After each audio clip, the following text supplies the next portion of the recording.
We were 4 girls, aged 12 to 17. We were isolated. COVID disconnected us from our friends and family. The 60 scoop and residential schools had separated us from our culture. We found an Indigenous youth program online. We made friends and found a community. Our youth worker suggested we entered a competition for opioid strategies run by UBC. We made the finals, but lost. We didn't let that stop us, though. We secured the grant funding and started to work on Talk Overdose.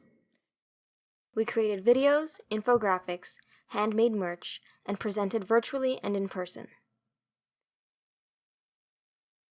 It was hard to learn how to manage partnerships with adults. It was scary to stand on stage and teach and manage workshops with participants much older than us. But we persevered and found confidence. We discovered youth like ourselves who wanted connection to their cultures. We realized there was more we could be doing by creating educational programming. We named our cultural education project Kishak, which means with a view to the future. We created an organization, Y4Y Canada, to secure funding for both projects. We try to change the world each day, little by little. We are unstoppable.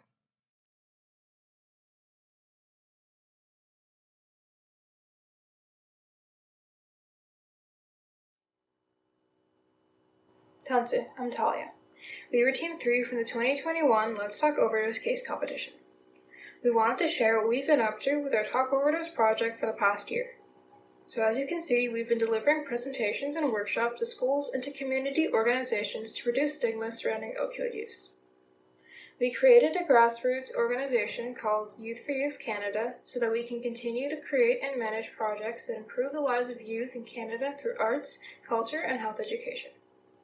2 of our current projects are Talk Overdose, which focuses on health education, and Kishak, which focuses on cultural connection. Our projects are youth-led, so youth help youth through peer education, peer support, and peer-to-peer cultural teachings.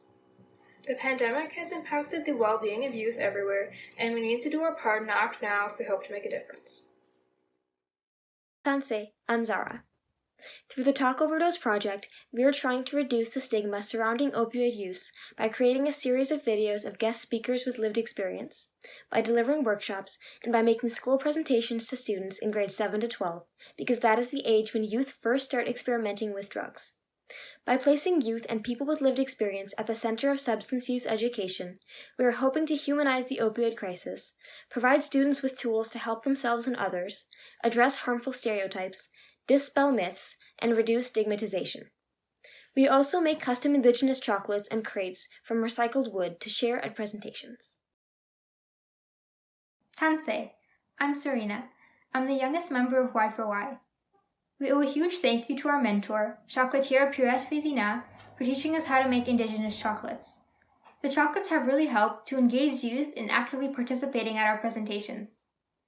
Research has shown that there is a strong association between wellness and culture.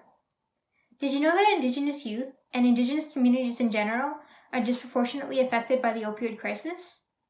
Through the Kishak Cultural Workshops, we are helping Indigenous youth ages 8 to 18 to help build a stronger sense of community. Kishak Cultural Workshops wants to bring together Indigenous youth and to help them heal through culture. Kwe, I'm Ayla.